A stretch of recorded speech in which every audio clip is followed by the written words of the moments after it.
34,000 കോടി രൂപ മുടക്കി ഇന്ത്യ റഷ്യയിൽ നിന്ന് വാങ്ങാൻ ഒരുങ്ങുന്ന റഡാറിന്റെ പ്രത്യേകതകൾ എന്തൊക്കെയാണ്? 8,000 കിലോമീറ്റർ അകലെ നിന്നുള്ള ഏത് ആക്രമണത്തെയും തിരിച്ചറിയാം എന്നുള്ളതാണ് അതിന്റെ ഏറ്റവും വലിയ പ്രത്യേകത. അതേപോലെ ഒരേ സമയം 500 ഒബ്ജക്റ്റുകൾ ട്രാക്ക് ചെയ്യാം. ചൈന, ദക്ഷിണേഷ്യ, മിഡിൽ ഈസ്റ്റ്, ഇന്ത്യൻ മഹാസമുദ്ര മേഖല അടക്കം ഇന്ത്യയുടെ നിരീക്ഷണ വലയത്തിലാക്കാൻ കെൽപ്പുള്ള റഡാർ കൂടിയാണത്. റഷ്യയുമായി അതീവ നിർണായകമായ ഈ ഇടപാട് ഫലം കണ്ടാൽ ശത്രുപക്ഷത്തെ ചെറിയ ഇലയനക്കങ്ങൾ പോലും ഇന്ത്യക്ക് വളരെ എളുപ്പത്തിൽ തിരിച്ചറിയാൻ സാധിക്കും. $4 ബില്യൺ, അതായത് 34,000 കോടി രൂപ മുടക്കി ഭീമൻ റഡാർ സംവിധാനമായ വൊറോണിഷ് റഷ്യയിൽ നിന്ന് വാങ്ങാനുള്ള നീക്കമാണ് ഇപ്പോൾ നടക്കുന്നത്. പ്രതിരോധ മന്ത്രി രാജ്നാഥ് സിംഗിന്റെ റഷ്യൻ സന്ദർശനത്തിനിടെ ഇത് സംബന്ധിച്ച് റഷ്യൻ ഉദ്യോഗസ്ഥരുമായി ചർച്ചകൾ നടന്നിരുന്നു. റഷ്യൻ കമ്പനിയായ അൽമാസ് ആൻഡൈ കോർപ്പറേഷൻ വികസിപ്പിച്ച റഡാർ സംവിധാനമാണ് വെറോണിഷ് എന്നറിയപ്പെടുന്നത്. ബാലിസ്റ്റിക് മിസൈലുകൾ, യുദ്ധവിമാനങ്ങൾ, ഭൂഖണ്ഡാന്തര മിസൈലുകൾ തുടങ്ങിയവ ഈ റഡാറിന് നിരീക്ഷിക്കാൻ കഴിയും. വെറോണിഷിന്റെ നിരീക്ഷണ പരിധി 10,000 കിലോമീറ്ററായി വർദ്ധിപ്പിക്കാനും കഴിയും. എങ്കിലും കൃത്യമായ വിവരങ്ങൾക്ക് പരമാവധി ലംബമായി 8,000 കിലോമീറ്ററും തിരശ്ചീനമായി 6,000 കിലോമീറ്ററുമാണ് അതിന്റെ നിരീക്ഷണ പരിധി. ലോകത്തുള്ള ഏത് സ്റ്റെൽത്ത് ഫൈറ്റർ ജെറ്റുകളെയും കണ്ടെത്താനുള്ള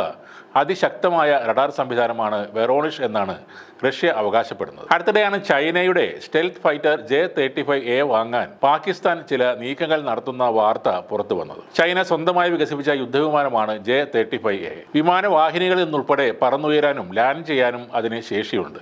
അത്യാധുനിക ഏവിയോണിക്സ് സംവിധാനങ്ങളുള്ള J-35Aയിൽ റഡാർ നിരീക്ഷണത്തിൽ പെടാതെ പറക്കാൻ കഴിയുന്ന സ്റ്റെൽത്ത് സാങ്കേതിക വിദ്യ ഉണ്ടെന്നാണ് ചൈനയുടെ അവകാശവാദം. ഈ സാഹചര്യത്തിലാണ് ഇന്ത്യ റഷ്യയിൽ നിന്ന് സ്വന്തമാക്കുന്ന വെറോണിഷിന്റെ പ്രത്യേകതകൾ ചർച്ചയായി മാറുന്നത്. വെറോണിഷിന് 8,000 കിലോമീറ്റർ നിരീക്ഷണ പരിധിയുള്ളതിനാൽ ഭൂഖണ്ഡാന്തര മിസൈലുകളെ നേരത്തെ കണ്ടെത്താൻ കഴിയും. ഭൂമിക്ക് സമീപത്തുള്ള ബഹിരാകാശ വസ്തുക്കളടക്കം റഡാറിന്റെ നിരീക്ഷണ പരിധിയിൽ ഉൾപ്പെടും. ഇത് ബഹിരാകാശ ഗവേഷണങ്ങളും ഇന്ത്യക്ക് ഒരു മുതൽക്കൂട്ടാകും. കഴിഞ്ഞ മാസമാണ് ഇന്ത്യയും റഷ്യയും തമ്മിൽ ഇക്കാര്യത്തിൽ ചർച്ചകൾ ആരംഭിച്ചത്. കേന്ദ്ര സർക്കാരിന്റെ മേക്ക് ഇൻ ഇന്ത്യ പദ്ധതിയിൽ ഉൾപ്പെടുത്തി വെറോണിഷ് റഡാർ സംവിധാനത്തിന്റെ 60% ഭാഗങ്ങൾ ഇന്ത്യയിൽ തന്നെ നിർമ്മിക്കാനുള്ള താൽപ്പര്യവും ഇന്ത്യ പ്രകടിപ്പിച്ചിരുന്നു. ഇതിന് ഏതെങ്കിലും ഇന്ത്യൻ കമ്പനിയുമായി റഷ്യൻ കമ്പനിയായ അൽമാസ് ആൻഡൈ സഹകരിക്കേണ്ടി വരും. റഷ്യയുമായുള്ള ചർച്ചകൾ ഫലം കണ്ടാൽ കർണാടകയിലെ ചിത്രദുർഗ ജില്ലയിലാകും ഈ റഡാർ വിന്യസിക്കുക. ഇന്ത്യയുടെ നിർണായകമായ പല പ്രതിരോധ സാങ്കേതിക വിദ്യകളുടെ പരീക്ഷണ മേഖലയാണ് ചിത്രദുർഗ ജില്ല. വെറോണിഷ് റഡാർ വിന്യാസത്തിനായുള്ള സർവേ നടപടികൾ നേരത്തെ തന്നെ പൂർത്തിയായി എന്നും ചില റിപ്പോർട്ടുകളുണ്ട്.